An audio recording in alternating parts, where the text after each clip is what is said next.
I love coming across two different perspectives of the same conversation, especially like all these years later.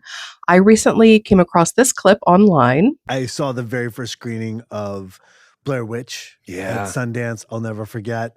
At that point, did you think it was so? Yes, you had no idea that it was. You had no idea. The found footage was a new sort of genre that had never existed before. And I literally remember the lights coming up and me going, "What the f did we just see?" Same. So you thought it was real? Oh, I thought 100% thought it was real. One of the best marketing campaigns of all time. Yeah. My sister was running press for Blair Witch. She was a junior publicist on Blair Witch. And she's like, "You have to come see this midnight screening." So at the midnight screening, filled with people that are like film freaks, like everyone was there for a reason. Like that community, you could hear a pin drop when the lights came up. And I was like, what was that?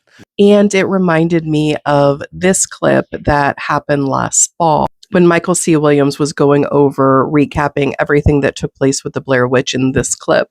Being filled to the brim with people. This place was a huge venue.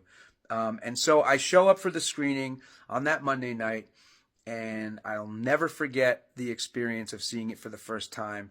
Not necessarily because I'm watching it for the first time with a big audience, but I'm watching it with, to my left is my fiance at the time, and behind me is sort of one of my favorite, well, maybe one of my favorite people in horror ever. And when I was in my, early 20s, the film Scream came out. And to me, Scream really turned horror on its head, right? Because we went through like big horror films like really big, like scary horror films in the 70s, 80s. Then 90s, it becomes more about production and not really necessarily scary. And then to me, sort of Scream hits and changes everything because you've got humor, you've got characters that you're invested in, and you've got a great story, and you've got a whodunit, and you've got fear. Like, it's scary, and there's some terrible deaths. It's just an incredible film. And my favorite character out of that film had always been and always will be Matthew Lillard. Fantastic actor, wonderful, wonderful performer, and just funny as all get out. And he happens to be sitting right behind me at my first ever viewing of the Blair Witch Project. And so that's when I realized, like, wow, there's movie stars in this joint. I had never been on a plane before I flew to Sundance. I was 26 years old. It was the first time I had ever flown. So go figure, right? I didn't come from the smallest town, but we didn't do that kind of stuff growing up. So the fact that I'm in Utah about to watch myself on the big screen and I got a movie star behind me that I admire was just incredible. I didn't say anything. I didn't turn to him like, "Hey, I'm in this movie. Let's see what this thing does here." Everything goes black. Credits roll up. Tony Cora's music comes on. You could hear a pin drop.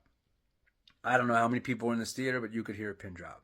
And I'm like, wow, this is pretty cool. The house lights start to come up after the credits roll, and I just hear from behind me, like, "Holy cow, man, this is crazy. This movie's sick." And I'm like, that's him. That's the unmistakable voice, of which I'm doing a bad job replicating here, of Matthew Lillard. I turn around, I stand up, and I'm like, "Hey, dude." And he looks at me, and it takes him a second, and he's like, "Dude," with the big eyes.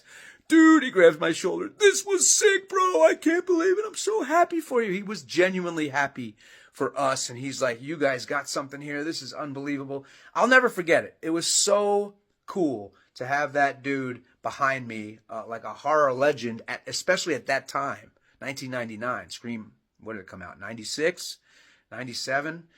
Unbelievable. I love these because it just shows how much people in the horror genre love each other so much.